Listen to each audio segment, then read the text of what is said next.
আজকে আমরা কথা বলতে চলেছি ছোট একটি পুকুরে মাত্র 100 হাঁস রয়েছে। আর এই 100 হাঁসে তিনি কিভাবে লালন পালন করতেছেন এবং কত টাকা খরচ হচ্ছে, এবং কি এই হাঁস পালন করার ক্ষেত্রে কত টাকা তার পুঁজি লেগেছিল, কি ধরনের সমস্যার সম্মুখীন হচ্ছেন, বিস্তারিত বিষয়গুলো আপনাদেরকে জানাবো। আর পুরো অনুষ্ঠান জুড়ে আপনাদের সাথে আছেন সাইফুল ইসলাম এবং আমাদের সাথে আছেন সোহাগ আহমেদ। ভিডিওটি সম্পূর্ণ দেখতে অবশ্যই প্রথম থেকে শেষ পর্যন্ত দেখবেন, তাহলে অনেক নতুন তথ্য আপনারা জানতে পারবেন এবং অল্প হাঁস পালন করে স্বল্প পরিসরে অল্প টাকা বিনিয়োগে অধিক লাভবান হতে পারবেন, এটাই আমাদের বিশ্বাস। এখন আমরা সরাসরি চলে যাব সেই উদ্যোক্তা ভাইয়ের কাছে। মানে 100 হাঁস লালন পালন করার ইচ্ছে হলো কেন? না, আমার তো অন্য সাইডে তো প্রজেক্ট আছে, তো ওইখানে তো মনে করেন 2000-3000 থাকে, শেড থাকে বিভিন্ন জায়গায়, ওই পার্শ্ববর্তী এলাকায় থাকে আর কি। আর এগুলো তো বাড়ির পাশে, তো পরিবারের চাহিদাটা কি মিটে তাতে? ডিম খাওয়ার জন্য আচ্ছা, এটা পালন করি আর কি। এখানে তো কয়েক জাতের হাঁস দেখতে পাচ্ছি, কেমন কি জাত হাঁস এখানে? খাকি ক্যাম্বেল আর ব্ল্যাক হোল।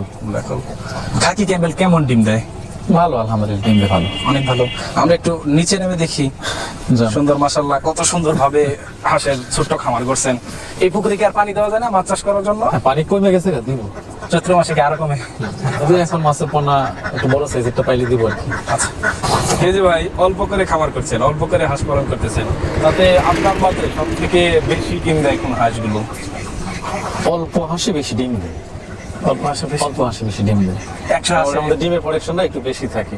এখানে কেমন ডিম পাচ্ছেন? ডিম তো নতুন উঠতেছে, তো এখানে 50% আছে, তবে আমি আশা করতেছি 90% হবে। 90%? জি। আবদ্ধ অবস্থায় যে এখানে ছোট পুকুরে পালন করতেছেন, এখানে কতটুকু একটা পুকুর? 10 শতক হবে। 10 শতক মাত্র? তাও তো একটু মধ্যে পানি নাই, আর একটু মধ্যে পানি আছে। পানি আছে, 2 ফুট পানি আছে এটার মধ্যে, আরো পানি দিব, এখানে মেশিন আছে, মেশিন দিয়ে পানি দিব। আচ্ছা, এই পুকুরে কি মানে ওই শামুক চাষ করে কি হাঁস পালন করা যায় না? এটা আমার মতে কোনোভাবেই সম্ভব না। কেন? শামুক তো হাঁসে অজস্র শামুক খায়, এটা চাষ করে আপনি ওই হাঁসের চাহিদা মিটাতে পারবেন না। এটা মানুষের একটা ভ্রান্ত ধারণা, ভুল ধারণা, যে শামুক চাষ করে হাঁসের খাওয়ানোর মতো এরকম কোনো যোগ্যতা কোনো খামার ইয়ার নাই আমার জানা মতে আর কি। আচ্ছা আচ্ছা, তার মানে বাহিরে যারা প্রাকৃতিক ভাবে শামুক পায়, এটা একটা আল্লাহর প্রদত্ত জিনিস, এটা অ্যাভেলেবেল থাকে। আর আপনি পুকুরের মধ্যে চাষ করবেন, কয়টা চাষ করবেন, চাষ করার আগে তো সব খেয়ে সাবার করে দিব। আচ্ছা আচ্ছা, বুঝতে পারছি। আচ্ছা, তার মানে এখানে মূলত পুকুরে আপনি কি কি খাবার দিয়ে পালতেছেন? এখানে শুধু ধান আর রেডি ফিট খাওয়াই আর কি। রেডি ফিট খাওয়াই, সেটা পরিমাপটা কেমন? পরিমাপটা হলো ওই 120টা হাঁসে 3 কেজি, সকালে 3 কেজি আর 5 কেজি ধান, আর বিকালে 2 কেজি আর 3 কেজি 4 কেজি ধান, এগুলো হলেই চলে যায় আর কি। এগুলো হলে মোটামুটি চলে। এই যে হাঁসগুলো লালন পালন করতেছেন, এখানে কি মর্দা হাঁস দেন নাকি শুধু মাদি হাঁস? মর্দা হাঁস তো যারা ডিম ফোটানোর জন্য এটা দেওয়া হয়, এটা তো আমি এটা ছোট প্রজেক্ট, তো এটার মধ্যে মধ্যে হাঁস আছে কয়েকটা, অল্প খাবারের জন্য রাখছি। সিজন শেষ তো, আচ্ছা, এই জন্য খাবারের জন্য। আমাদের তরুণ উদ্যোক্তা কিংবা যারা ছোট্ট পরিসরে হাঁস পালন করতে চায়, তাদের উদ্দেশ্যে যদি কিছু বলতেন যে আসলে অল্প হাঁস পালন করে কেমন লাভবান হওয়া যায়, মোটামুটি চলা যায় কিভাবে? সেটা হলো যদি কারো এরকম সাইজের একটা পুকুর থাকে ছোট, আর যদি বলে যে আমার একটা অন্য একটা আদার্স একটা কর্ম আছে, একটা ব্যবসা আছে, হ্যাঁ, আর এর পাশাপাশি আমি ছোট্ট করে একটা খামার শুরু করি, তাহলে করতে পারি। 100 কিংবা 150-200 দিয়ে শুরু করতে পারি, এরকম পজিশন যদি থাকে। আর যদি দেখেন ওই এরকম ভাবে নেট দিয়ে চতুর্দিকে যদি বেড়া দিয়ে দেয়, তাহলে এখানে তো কোনো দিয়ে কোনো খরচ নাই। দেখা যাচ্ছে ওই হাঁসগুলোকে সকালে ঘুম থেকে উঠলো, ওইটা হাঁসগুলো ছেড়ে দিল পুকুরে, ছেড়ে দিয়ে একেবারে সারাদিনে খাবার দিয়ে রাখলো। পরে যদি তার অন্য কোনো কর্ম থাকে, ওই কর্ম করলো, কাজে গেল, কিংবা ব্যবসা থাকলে অন্য ব্যবসা করলো, বিকালে আইসা আবার খাবার দিয়ে ঘরে নিয়ে উঠে রাখলো। 100 হাঁসে দৈনিক কেমন টাকা খরচ এবং ডিম কেমন পাওয়ার সম্ভাবনা? 100 হাঁসে বেশি খাইলে দৈনিক খাবার দেবো 500 থেকে 550 টাকা, 550 টাকা আবদ্ধ অবস্থায়। আর 80% যদি ডিম আসে, সেক্ষেত্রে ডিম বিক্রি করা যায় কেমন? সর্বনিম্ন 80 নাকি উপরেও হয়? সর্বনিম্ন 80, 80-র উপরে 85-86% থাকে আমার হাঁসগুলো আর কি। দর্শক, আপনাদেরকে মধুপুরের 90% ডিমের একটি খামার আপনাদেরকে দেখিয়েছিলাম প্রান্তিক পর্যায়ে, সেটি মধুপুর এবং গোপালপুরের মধ্যবর্তী একটি স্থানে। সে হিসেবে আমরা নেত্রকোনায় এসে কিন্তু ইমরান ভাইয়ের কথার সাথে একটু মিল পাচ্ছি যে সর্বনিম্ন 80%, অর্থাৎ 90-92 খামারি হয়, সেক্ষেত্রে আরো বাড়বে ডিমের চাহিদাটা। হ্যাঁ, তা তো অবশ্যই। আর বিশেষ করে এই এখন গরমের সিজন না, গরমের সিজনে 90-95 থাকে, আর একটু ঠান্ডার সিজনে একটু ডিম একটু মানে 80-85 এরকম থাকে, আর না হয় গরমের মধ্যে 90-95 থাকে। 90-95 থাকে। এদিকে ডিমের দাম কেমন? ডিমের দাম তো এখন অনেক ভালো, 1500 টাকা শো আছে। 1500 টাকা হিসাবে তো 80টা ডিমের দাম আসে প্রায় 15 টাকা করে হলেও প্রায় 1200 টাকার মতো। হ্যাঁ এরকম 1200 টাকার মতো খরচ হয় দৈনিক প্রায় সর্বোচ্চ 600 টাকা। 600 সর্বোচ্চ, এর উপরে খাবেন 100 হাঁস, মানে অর্ধেক টাকা লাভ আসে। অর্ধেক থাকবে, অর্ধেক লাভ। অর্ধেক থাকবে। তাহলে 100 হাঁসে কেমন লাভ হওয়া সম্ভব? 100 হাঁস আপনি হিসাব করেন, হিসাব তো সোজা। যদি 18,000 মনে করেন যে 600 টাকা করে হয় তাহলে 18,000, 500 যদি থাকে এরপরে 15,000। এই 15,000 টাকা কিন্তু একটা মানুষ তার যদি অন্য কোনো ব্যবসা বাণিজ্য থাকে কিংবা অন্য কোনো কর্ম থাকে, পাশাপাশি এর মধ্যে কিন্তু সকালে 10 মিনিট বিকালে 10 মিনিট সময় দিয়ে এই 15,000 টাকা কিন্তু সে আয় করতে পারতেছে। সম্ভব। হ্যাঁ, ইভেন বিষয়টা হলো যদি মনে করেন আপনি যে না আমি এটা সময় দিতে পারবো না, যেহেতু বাড়ির পাশে বাড়ির সাথে একেবারে যদি বাড়ির সাথে হয় তাহলে তো এমন আছে যে আমার মনে করেন পরে গৃহিণী যে উনিও কিন্তু এটার মধ্যে সময় দিতে পারতেছে। আচ্ছা আচ্ছা। জাস্ট এই যে ভোলের মধ্যে খাবার দেওয়া আর হাঁসটা সাইডে দিলে বিকেলে ঘরে উঠবে আর সকালে চালিয়ে আয় পুকুরে নামবে, যেহেতু এখানে আর কোনো ইয়ে নেই, কষ্ট নেই। যেহেতু আপনি একজন অভিজ্ঞ একজন হাঁস চাষী, আপনার কাছ থেকে আমরা একটি বিষয় জানতে চাই। হ্যাঁ, যদি কেউ হাঁস পালন করতে চায় সেটি রেডি হাঁস দিয়ে শুরু করা ভালো না বাচ্চা দিয়ে শুরু করা ভালো? রেডি হাঁস দিয়ে শুরু করা ভালো। কারণ একটা বাচ্চা পালতে গেলে বাচ্চাটা বোর্ডিং করার অনেক সমস্যা, হয়তো সবাই বোর্ডিং বুঝবে না। নতুন অবস্থায় হ্যাঁ, ধরেন বোর্ডিং বুঝলে সমস্যা নেই, আর আবদ্ধ অবস্থায় একটা বাচ্চা থেকে একটা হাঁস ডিম পর্যন্ত নিলে আমার হিসাবে 950 টাকা খরচ যায়।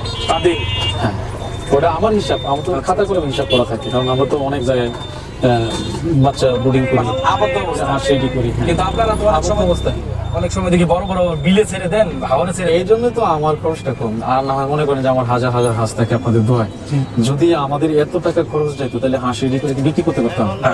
সম্ভব হইতো না।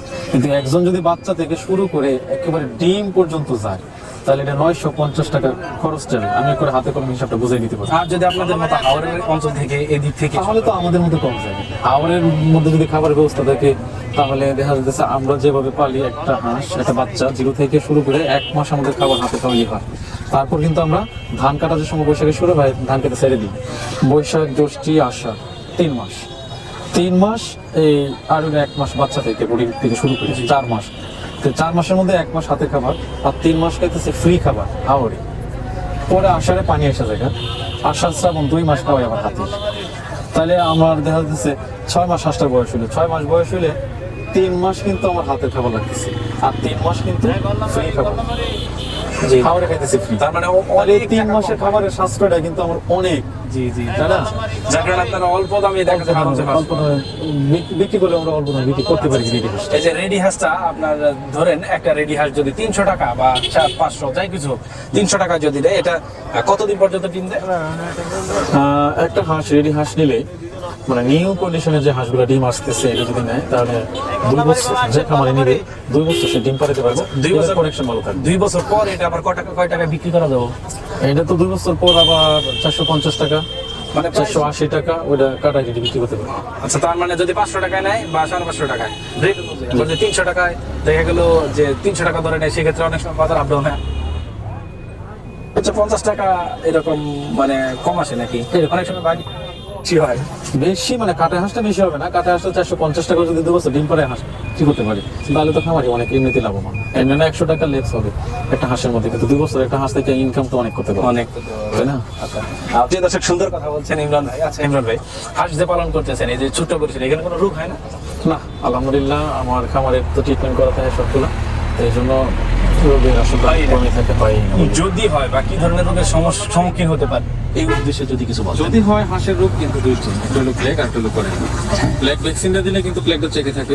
কতদিন পরে এটা? কলেরা ভ্যাকসিনটা দিলে কিন্তু কলেরা চেকে থাকে। কতদিন পর? কলেরা হইতে পারে প্রায় 10 মাস পর পর কীটনাশক দিতে হবে। আচ্ছা, প্রিয় দর্শক, আপনাদেরকে জানানোর চেষ্টা করতেছিলাম নেত্রকোনা থেকে যে অল্প পরিসরে আপনি যদি হাঁস পালন করতে চান কিভাবে হাঁস পালন করবেন। ইমরান ভাই, আমরা সে সুদূর থেকে আসছি, টাঙ্গাইলের মধুপুর থেকে আপনাদের অঞ্চল ঘুরে ঘুরে দেখার জন্য।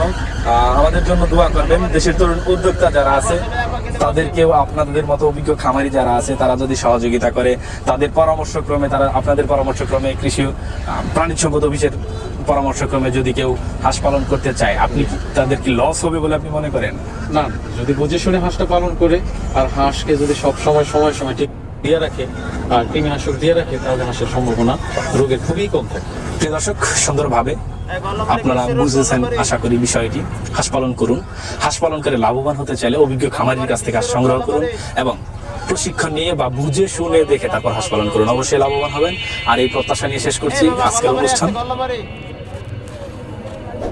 গল্লামারি বিশ্ব রোড গল্লামারি